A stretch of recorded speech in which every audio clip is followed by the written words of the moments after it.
नमस्कार दोस्तों, Byju's exam prep IAS Hindi में आप सभी का स्वागत है।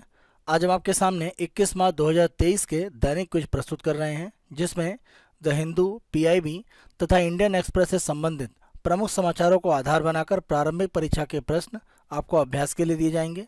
साथ साथ विगत वर्षों में यूपीएससी के द्वारा प्रारंभिक परीक्षा में पूछे गए प्रश्न हम आपको अभ्यास के लिए देंगे और अंत में आज के किसी महत्वपूर्ण तथ्य की हम चर्चा करेंगे। तो आज के सत्र को प्रारंभ करते हैं और सबसे पहला प्रश्न हम देखते हैं। सही कथनों की पहचान कीजिए। केंद्रीय क्षेत्र की योजनाएं पूरी तरह से केंद्र सरकार द्वारा वित्त पोषित होती हैं। जब हम केंद्रीय क्षेत्र की योजनाओं की बात करते हैं तो 100% यहाँ पर जो धन है वो केंद्र सरकार के द्वारा दिया जाता है। जैसे अगर हम पीएम किसान योजना की प्रमुख रूप से बात करें तो इसमें सारा का सारा धन का आवंटन केंद्र सरकार के द्वारा दिया जाता है। पहला कथन सत्य है। दूसरा, केंद्र प्रायोजित योजनाएं पूरी तरह से केंद्र सरकार द्वारा वित्त पोषित होती हैं, लेकिन राज्य सरकारों द्वारा क्रियान्वित की जाती हैं। अगर हम केंद्र प्रायोजित योजनाओं की बात करें तो कुछ धन केंद्र सरकार देती है और कुछ धन राज्य सरकार के द्वारा दिया जाता है। सामान्य तौर पर आप देखें 60-40 या 90-10 का अनुपात रहता है, जिसमें 60% या 90% धन केंद्र सरकार और 40% या 10% धन संबंधित राज्य सरकार देती हैं। तो ये कहना कि पूरी तरह से केंद्र सरकार वित्त पोषित करती है गलत है, तो दूसरा कथन असत्य हो जाता है। यहाँ पर तीसरा कथन हम देखते हैं। नीति आयोग के पास उपरोक्त दोनों योजनाओं का मूल्यांकन करने का अधिकार है। आप ध्यान रखें, चाहे हम केंद्रीय क्षेत्र की योजना की बात करें या केंद्र प्रायोजित योजनाओं की, दोनों का एक तरह से जो प्रमुख रूप से मूल्यांकन है वो नीति आयोग की तरफ से किया जाता है। और इसके संदर्भ में आप ध्यान रखें, एक कार्यालय काम करता है जिसका नाम है development monitoring and evaluation office. तो ये जो कार्यालय है यानी डीएमईओ, ये एक तरह से एक अटैच्ड यानी एक संबंधित कार्यालय है किसमें, नीति आयोग में। इसकी स्थापना आप देखें सितंबर 2015 में की गई थी और पहले दो कार्यालय जो काम करते थे यानी प्रोग्राम एवेल्युएशन ऑफिस और इंडिपेंडेंट एवेल्युएशन ऑफिस, इन दोनों संस्थाओं को एक तरह से आप देखें तो मिलाकर सितंबर 2015 में डीएमईओ का गठन किया गया था, जो नीति आयोग से संबंधित कार्यालय है। प्रमुख रूप से डीएमईओ के द्वारा अगर हम देखें तो स्वतंत्र रूप से मूल्यांकन किया जाता है केंद्रीय क्षेत्र की योजनाएं और केंद्र प्रायोजित योजनाओं का। उसमें कोशिश ये रहती है कि केंद्र सरकार और राज्य सरकार के अलग अलग मंत्रालय और विभाग उनके साथ मिलकर कई एक तरह से मल्टी डायमेंशनल अलग अलग जो रास्ते हैं उनको अपनाया जाता है, जिसके आधार पर ये एक तरह से निर्धारित हो पाए कि जो मूल्यांकन है वो सही रूप में योजनाओं का हो रहा है। और साथ साथ आउटकम बजट के माध्यम से ये भी सुनिश्चित किया जाता है कि योजनाएं सही रूप में लागू हैं। यहाँ पर अगर हम देखें तो अगर हम अमृत योजना की बात करें तो उसमें जो सफलतापूर्वक एक तरह से इसको संचालित किया जा रहा है उसके मूल्यांकन के संदर्भ में ही नीति आयोग की तरफ से एक रिपोर्ट दी गई है, जिसके आधार पर हमने आपसे ये प्रश्न पूछा है। तो यहाँ पर तीसरा विकल्प आपका सही हो जाता है, केवल पहला और तीसरा सत्य है, इसीलिए हमारा उत्तर है सी। 1 और 3 दोनों सत्य हैं। दूसरा प्रश्न हम देखते हैं, निम्नलिखित में से कौन सुमेलित है। तो यहाँ पर आप देखें कि अगर हम इंटरपोल की बात करें तो उसके द्वारा अलग अलग प्रकार के नोटिस जारी किए जाते हैं। तो इस प्रश्न को हल करें उससे पहले हम प्रमुख रूप से देख लेते हैं कि ये जो रेड नोटिस या अलग अलग प्रकार के नोटिस जारी किए जाते हैं वो किस एक तरह से संदर्भ में प्रमुख रूप से जारी किए जाते हैं। जैसे अगर हम बात करते हैं रेड नोटिस की, तो ये वांटेड पर्सन यानी जो भी वांछित व्यक्ति है किसी भी अपराध में उसके लिए जारी किया जाता है। जैसे यहाँ पर अगर आप देखें जो सूचना है तो ये मेहुल चोकसी के संदर्भ में है, जो भारत में कुछ एक तरह से वित्तीय अपराधों में एक तरह से वांछित हैं। उनके लिए रेड नोटिस इंटरपोल ने जारी किया था, लेकिन अब इंटरपोल ने उसको एक तरह से विड्रॉ कर लिया, वापस ले लिया है। तो ये सीबीआई की जो जांच है उसमें कहीं ना कहीं एक बड़ा कह सकते हैं झटका है। तो इसी सूचना के आधार पर हमने ये प्रश्न आपसे पूछा है। तो रेड नोटिस वांछित व्यक्ति के लिए रहता है। ग्रीन नोटिस की अगर हम बात करें तो ये चेतावनी और इंटेलिजेंस के संदर्भ में जारी किया जाता है। येलो नोटिस कोई भी व्यक्ति अगर मान लीजिए लापता है, मिसिंग पर्सन है, उसके लिए है। ब्लू नोटिस का मतलब होता है कुछ अतिरिक्त सूचना देने के लिए। ब्लैक नोटिस अनआइडेंटिफाइड बॉडीज यानी कोई भी एक तरह से मृत व्यक्ति पाया गया, उसकी पहचान नहीं हो रही, उसके संदर्भ में ब्लैक नोटिस इंटरपोल जारी करता है। जब ऑरेंज नोटिस जारी होता है तो ये इमिनेंट थ्रेट के संदर्भ में है, यानी भविष्य में किसी भी तरह का कोई संकट या कोई कह सकते हैं कि आतंकवादी घटना या कोई भी आपराधिक घटना की अगर एक आशंका है उसके संदर्भ में यह नोटिस जारी किया जाता है इंटरपोल द्वारा। इसी के साथ साथ पर्पल नोटिस की अगर हम बात करें तो यह मॉडस ऑपरेंडी यानी कोई भी एक तरह से व्यक्ति या संस्था जो अपराधों में लिप्त है वो किस तरह से काम करता है, यानी उसका काम करने का तरीका क्या है। जैसे मान लीजिए अगर हम हथियारों की तस्करी की बात करें या ड्रग्स की तस्करी की बात करें तो किस रास्ते को अपनाकर कैसे वो तस्करी करते हैं। तो वो एक तरह से जो उनके कार्य करने की विधि है वो मॉडस ऑपरेंडी के ऊपर है। इसके संदर्भ में पर्पल नोटिस जारी किया जाता है। इसी के साथ साथ इंटरपोल और संयुक्त राष्ट्र संघ की जो सुरक्षा परिषद है उसका स्पेशल नोटिस भी होता है, जिसमें अगर हम देखें कोई समूह या व्यक्ति जिस पर किसी भी तरह से प्रतिबंध लगा सकता है सुरक्षा परिषद, उसके संदर्भ में नोटिस जारी होता है। तो अब हम मिलान करके देखते हैं जो इंटरपोल के नोटिस हैं। तो अगर हम रेड नोटिस की बात करें तो ये बिल्कुल सही है, क्योंकि ये वांछित व्यक्ति के संदर्भ में ही होता है। पर्पल नोटिस जैसा हमने बात करी मोडस ऑपरेंडी यानी कार्य करने का क्या विधि या पद्धति है उसके संदर्भ में है। लेकिन जब हम बात करते हैं ग्रीन नोटिस, तो अभी हमने देखा ग्रीन नोटिस वार्निंग और इंटेलिजेंस के संदर्भ में है, न कि अतिरिक्त जानकारी के संदर्भ में, क्योंकि अतिरिक्त जानकारी के लिए बात करें तो ये ब्लू नोटिस के साथ में जुड़ा हुआ है। अगर हम ब्लू नोटिस की बात करते हैं तो अज्ञात लाशों के लिए नहीं है। ब्लू नोटिस जैसा हमने देखा अतिरिक्त जानकारी के लिए है, और जब अज्ञात लाशों की बात होती है तो ये ब्लैक नोटिस के साथ में एक तरह से जुड़ा हुआ है।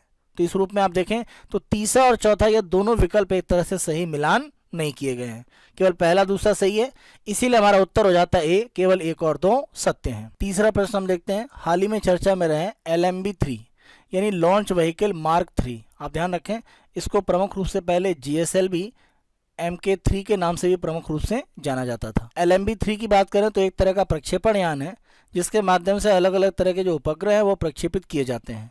प्रमुख रूप से आप देखें तो ये दूर संचार उपग्रह प्रक्षेपित करता है। लेकिन आप ध्यान रखें इसरो की तरफ से जो मानव अंतरिक्ष उड़ान की बात की जा रही है भविष्य में, उसमें भी LMB-3 का प्रमुख रूप से उपयोग किया जाएगा।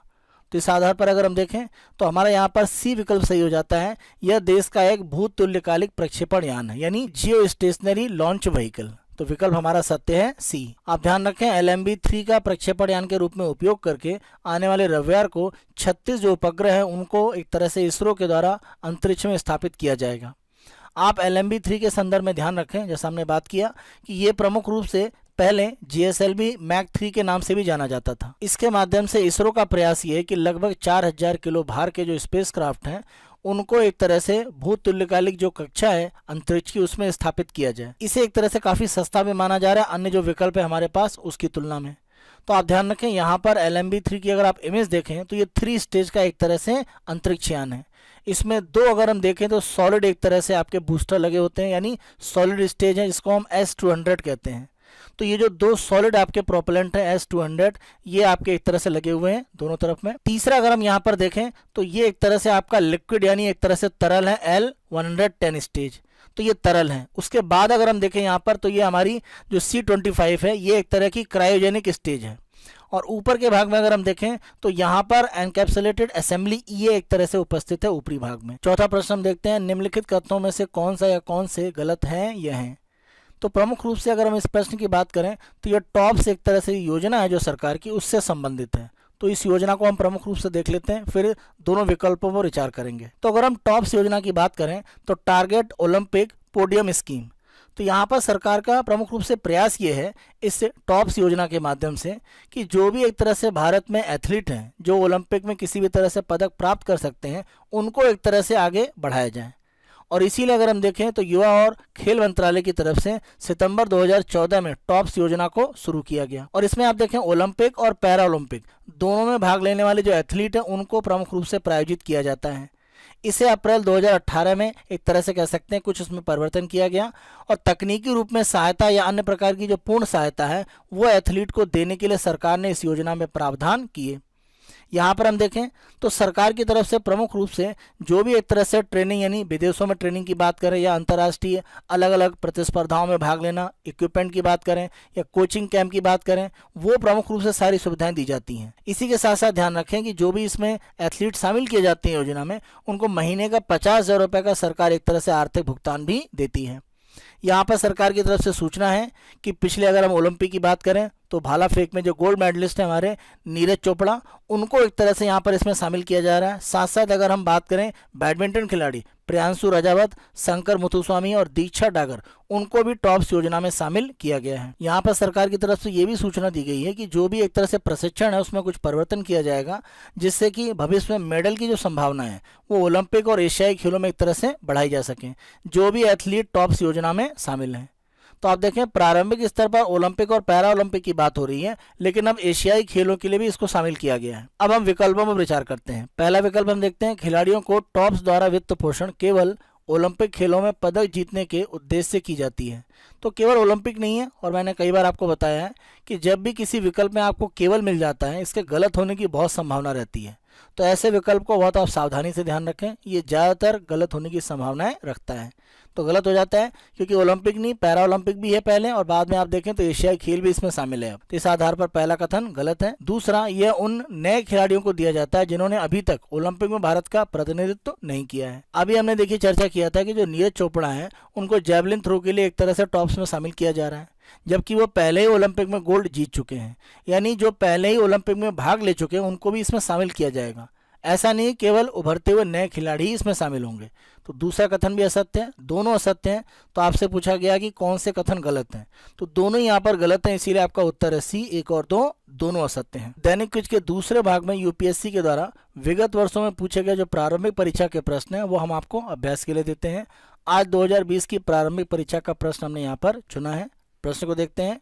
निम्नलिखित में से कौन सा कथन औद्योगिक क्रांति के द्वारा 19वीं शताब्दी के पूर्वार्ध में भारत पर पड़े प्रभाव की सही व्याख्या करता है? ब्रिटेन में आप देखें जो औद्योगिक क्रांति एक तरह से प्रारंभ हुई उसका प्रभाव भारत पर ही पड़ रहा था, और बड़े पैमाने पर यहाँ से कपास एक तरह से ब्रिटेन में जा रही थी, और वहाँ पर मशीनों से बने हुए सिले सिलाए जो कपड़े हैं वो एक तरह से भारत में पहुँच रहे थे।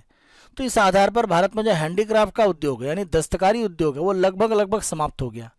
तो ये औद्योगिक क्रांति की जो शुरुआत है उसका कहीं ना कहीं बड़ा प्रभाव था। इस आधार पर आपका उत्तर है भारतीय दस्तकारी उद्योग नष्ट हो गए थे। दैनिक क्विज के तीसरे और अंतिम भाग में हम आज के तथ्य की चर्चा करते हैं, और आज का तथ्य है विस्तारित निर्माता उत्तरदायित्व। ये जो एक्सटेंडेड प्रोड्यूसर रिस्पॉन्सिबिलिटी होती है, यानी अगर हम बात करते हैं ईपीआर की, तो इसका मतलब क्या है? देखिए प्रमुख रूप से मतलब ये है कि मान लीजिए ये कोई एक कंपनी है, इसके द्वारा कुछ उत्पादन किया जाता है, और उत्पादन में मान लीजिए वो पैकेजिंग में प्लास्टिक का एक तरह से उपयोग करते हैं। तो जो सामान एक तरह से उनके द्वारा बाजार में बेचा गया, वो कोशिश करें कि जो भी पैकेजिंग में या अन्य प्रकार से प्लास्टिक उपयोग किया जा रहा है उसको एक तरह से रिकवर करें और उसकी रिसाइकिल करके दोबारा उपयोग करने की स्थितियां बनाएं। तो ये जो भी एक तरह से उत्पादक है, प्रोड्यूसर है, उस पर ही एक तरह से उत्तरदायित्व तो डाला गया है कि आप एक तरह से जो भी प्लास्टिक का पॉल्यूशन फैल रहा है उसको रोकने की प्रक्रिया में मदद करें। तो इसी को हम विस्तारित निर्माता उत्तरदायित्व भी कहते हैं। और आप देखें कि जो प्लास्टिक की पैकेजिंग है इसके संदर्भ में भारत सरकार के द्वारा जो पिछले वर्ष 2022 में नियम बताए गए थे उसी का प्रभाव है कि 2022-23 का जो वित्तीय वर्ष है, माना जा रहा है कि जो भी प्लास्टिक की पैकेजिंग है उसके संदर्भ में लगभग 2.32 मिलियन टन जो प्लास्टिक पैकेजिंग का भाग है वो कवर किया जा चुका है विस्तारित निर्माता उत्तरदायित्व योजना में। तो ये कह सकते हैं एक बड़ी सफलता है। इसके बारे में संसद में सरकार की तरफ से सूचना दी गई है। सरकार के द्वारा यहाँ जो सूचना दी गई है उसका और विस्तृत रूप में आगे एक तरह से हम चर्चा भी कर रहे हैं, लेकिन उससे पहले हम ये देखते हैं कि पिछले साल फरवरी में सरकार के द्वारा प्लास्टिक अपशिष्ट प्रबंधन जो नियम 2016 है उसके तहत अगर हम प्लास्टिक पैकेजिंग की बात करें उसके बारे में विस्तारित निर्माता उत्तरदायित्व का जो दिशा निर्देश है वो अधिसूचित किया गया था। उसके संदर्भ में हम चर्चा करेंगे कि वो किस रूप में लाया गया और उससे क्या एक तरह से लाभ हो सकते थे। सरकार की तरफ से जो विस्तारित निर्माता उत्तरदायित्व लाया गया है उसमें सिंगल यूज जो प्लास्टिक है उससे बनी चीजों पर एक तरह से जो पाबंदी है वो बढ़ा दी गई है, क्योंकि आप ध्यान रखें जो सिंगल यूज प्लास्टिक है उसका उपयोग कम होता है और उससे ज्यादा एक तरह से कचरा बनता है। सरकार का ये जो प्रस्ताव है वो जुलाई 2022 से प्रभावी हो गया है। 2022 के जो दिशा निर्देश हैं वो प्लास्टिक पैकेजिंग में अपशिष्ट को एक तरह से चक्रीय अर्थव्यवस्था में ले जाने का काम कर रहे हैं, यानी जो भी अपशिष्ट बन रहा है उसको रिसाइकिल करके दोबारा यूज किया जाए जिससे कि नया प्लास्टिक एक तरह से पर्यावरण में ना पहुंच पाए। साथ साथ प्लास्टिक के जो नए विकल्प है उनको प्रोत्साहित किया जा रहा है और जो भी एक तरह से टिकाऊ प्लास्टिक की जो पैकेजिंग है उसको अन्य प्रकार के विकल्पों से बदलने के लिए सरकार के द्वारा व्यापारिक जो भी संस्थाएं उनको भी प्रोत्साहित किया जा रहा है। सरकार की कोशिश ये है कि जो भी रिसाइकिल किया जा रहा है प्लास्टिक उसका बार बार उपयोग एक तरह से बढ़ाया जाए, इससे प्लास्टिक की खपत एक तरह से घटेगी। साथ साथ प्लास्टिक पैकेजिंग में जो अपशिष्ट है उसको रिसाइकिल करने में जो प्रोत्साहन की स्थितियां वो भी बढ़ेंगी। यहाँ पर आप ध्यान रखें जो दिशा निर्देश हैं वो अतिरिक्त विस्तारित निर्माता उत्तरदायित्व के प्रमाण पत्रों की बिक्री और खरीद की अनुमति देते हैं। इससे होगा ये कि प्लास्टिक अपशिष्ट प्रबंधन में एक बाजार प्रणाली बनेगी, यानी अगर मान लीजिए इस संस्था की हम बात करते हैं, इसके द्वारा कुछ प्लास्टिक इकट्ठा करके रिसाइकिल किया गया, उसके आधार पर मान लीजिए उन्होंने 100 क्रेडिट एक तरह से प्राप्त किए।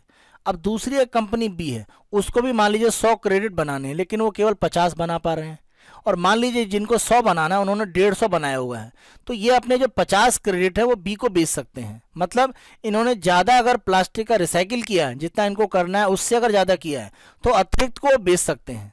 तो ये जो बिक्री और खरीद एक तरह से प्रमाण पत्रों की जाएगी, यानी जो विस्तारित निर्माता उत्तरदायित्व है, अलग अलग संस्थाओं के पास जो भी क्रेडिट बनेगा इसका, वो अगर अतिरिक्त है तो वो बेच सकते हैं, और जिसके पास कमी है वो खरीद सकते हैं। तो इससे माना जा रहा है कि प्लास्टिक अपशिष्ट प्रबंधन को लेकर एक पूरा बाजार भारत में बन सकता है। इसी के साथ साथ विशेष ऑनलाइन एक प्लेटफॉर्म बनाया गया है, जिसके माध्यम से जो विस्तारित निर्माता उत्तरदायित्व है उस कार्य की निगरानी की जाएगी। तो डिजिटल प्रक्रियाओं के माध्यम से निगरानी बढ़ाई जाएगी। ऑनलाइन जो प्रक्रिया की गई है अपशिष्ट प्रबंधन के संदर्भ में निगरानी को लेकर, इससे कंपनियों पर बोझ कहीं ना कहीं घटेगा। साथ साथ उनको जो भी एक तरह से शर्तें पूरी करनी है अपशिष्ट प्रबंधन की, उसके संदर्भ में आप देखें उनके खातों की जो जांच पड़ताल है उसके संदर्भ में जो प्रक्रिया है उसको भी इसमें शामिल किया गया है, जिससे जो भी कंपनियां प्लास्टिक पैकेजिंग का रिसाइकलिंग कर रही हैं, कितना कर रही हैं या नहीं कर रही हैं, वो सारी सूचना इकट्ठा हो पाएगी। दिशा निर्देश में ये भी व्यवस्था है कि अगर प्रदूषण एक तरह से बढ़ता है प्लास्टिक की पैकेजिंग के माध्यम से, तो यहाँ पर एक जुर्माना भी लगाया जाएगा। सरकार का कहना है कि जो भी विस्तारित निर्माता उत्तरदायित्व है, अगर वो अपने लक्ष्य पूरे नहीं करते हैं, तो जो भी इसमें प्रोड्यूसर हैं यानी निर्माता हैं, जो आयातक हैं या अलग अलग ब्रांड के जो भी ऑनर हैं, उनके ऊपर जुर्माना लगाया जा सकता है। जुर्माने के माध्यम से जो भी एक तरह से जमा प्राप्त होगा उसका उपयोग प्लास्टिक को इकट्ठा करने, रिसाइकिल करने और पर्यावरण में प्लास्टिक एक तरह से ज़्यादा जमा ना हो पाए या उसका निपटारा किया जा सके, उसके संदर्भ में जो तंत्र है वो बढ़ाने के लिए सरकार काम करेगी। इसी के साथ साथ दिशा निर्देश में ये भी कहा गया कि जो भी निर्माता हैं, आयातक हैं या ब्रांड के स्वामी हैं, उनको ये कोशिश करनी है कि जो भी ठोस अपशिष्ट होता है यानी प्लास्टिक से अलग, और जो प्लास्टिक पैकेजिंग का अपशिष्ट है उसमें मिक्सिंग ना हो पाए। अगर ऐसा वो अवॉइड करना चाहते हैं, उसे अलग करके रखना चाहते हैं, उसके लिए अगर वो कुछ योजनाएं चलाना चाहते हैं तो वो चला सकते हैं। इसकी अनुमति उन्हें दी गई है। जो भी हमने एक तरह से प्रयास पिछले फरवरी में दिशा निर्देश के माध्यम से शुरू करे थे, उनके हम एक तरह से अब यहाँ पर परिणाम देख रहे हैं। जो पोर्टल एक तरह से बनाई गई थी उसमें हम देखें 6186 उत्पादक, आयातक या ब्रांड के जो मालिक हैं वो कहीं ना कहीं रजिस्टर हो चुके हैं। और जैसा हमने आंकड़ा देखा 2022-23 के वित्तीय वर्ष में 2.32 मिलियन टन प्लास्टिक पैकेजिंग एक तरह से रिसाइकिल की प्रक्रिया में आ चुकी है। इसमें भोजन की पैकिंग का जो भाग है वो भी इसमें शामिल है। इसी के साथ साथ पोर्टल पर अगर हम देखें तो 17 मिलियन टन प्रति वर्ष संचयी प्लास्टिक अपशिष्ट प्रसंस्करण की क्षमता के साथ 1715 जो इकाइयां हैं वो भी अपना रजिस्ट्रेशन करा चुकी हैं। इसी के साथ साथ सरकार ये भी कह रही है कि सिंगल यूज प्लास्टिक का विकल्प तैयार करने के लिए भारत सरकार का जो पर्यावरण, वन और जलवायु परिवर्तन मंत्रालय है, उसने स्टार्टअप और कॉलेज और विश्वविद्यालय के जो छात्र हैं उनके लिए इंडिया प्लास्टिक चैलेंज हैकाथॉन 2021 का आयोजन किया था। और इस आधार पर आप देखें कई स्टार्टअप ने उसमें विकल्प एक तरह से प्रस्तुत किए। जैसे अगर हम बात करें जो धान का एक तरह से भूसा निकल के आता है, उसके माध्यम से आप देखें थर्मोकोल जैसा एक तरह से जो पैकेजिंग का मटेरियल है वो तैयार किया जा रहा है, यानी सामान्य थर्मोकोल को वो रिप्लेस करेगा। और ये पूरी तरह से आप देखें बायोडिग्रेडेबल होगा, यानी जैविक रूप में आसानी से अपघटित हो पाएगा। साथ साथ अगर हम देखें समुद्री शैवाल का उपयोग करके पैकेजिंग के सामान बनाने का भी एक कॉन्सेप्ट दिया गया। तो इस तरह के विकल्प भविष्य में उपयोग किए जा सकते हैं। एक और सरकार की तरफ से प्रयास यह था कि सिंगल यूज प्लास्टिक को रोकने के लिए पर्यावरण में क्या विकल्प हो सकते हैं, इसके संदर्भ में एक राष्ट्रीय प्रदर्शनी और स्टार्टअप का सम्मेलन आयोजित किया गया 26 से 27 सितंबर 2022 को। और ये तमिलनाडु सरकार के सहयोग से चेन्नई में आयोजित किया गया। और यहाँ पर कई प्रकार के विकल्प एक तरह से बताए गए। तो ये जो एक तरह से इको विकल्प दिए गए जो पर्यावरण के लिए काफ़ी सहायक होंगे, जैसे नारियल का जो भी एक तरह से छिलका निकलता है उसकी अगर हम बात करें, साथ साथ जो भी गन्ने में खोई निकलती है यानी गन्ने की पिराई के बाद जो बचा हुआ भाग है, चावल गेहूं की भूसी, पौधे और कृषि में जो अवशेष बचते हैं, केला या सुपारी के जो पत्ते हैं, साथ साथ जूट और कपड़ा, उनके उपयोग को कैसे आगे बढ़ाया जाए, तो ये सब पैकेजिंग में उपयोग किए जा सकते हैं। इसके बारे में ये जो प्रदर्शनी और एक तरह से जो स्टार्टअप का सम्मेलन चेन्नई में आयोजित किया गया उसमें विकल्प बताए गए। आज के दैनिक क्विज को हम यहीं पर समाप्त करते हैं। बायजूस एग्जाम प्रेप IAS को आप बहुत अधिक पसंद कर रहे हैं, अधिक से अधिक संख्या में लाइक करें, शेयर करें। और अभी तक अगर आपने हमारे YouTube चैनल को सब्सक्राइब नहीं करा है तो हमारे YouTube चैनल को आज ही सब्सक्राइब करें। धन्यवाद।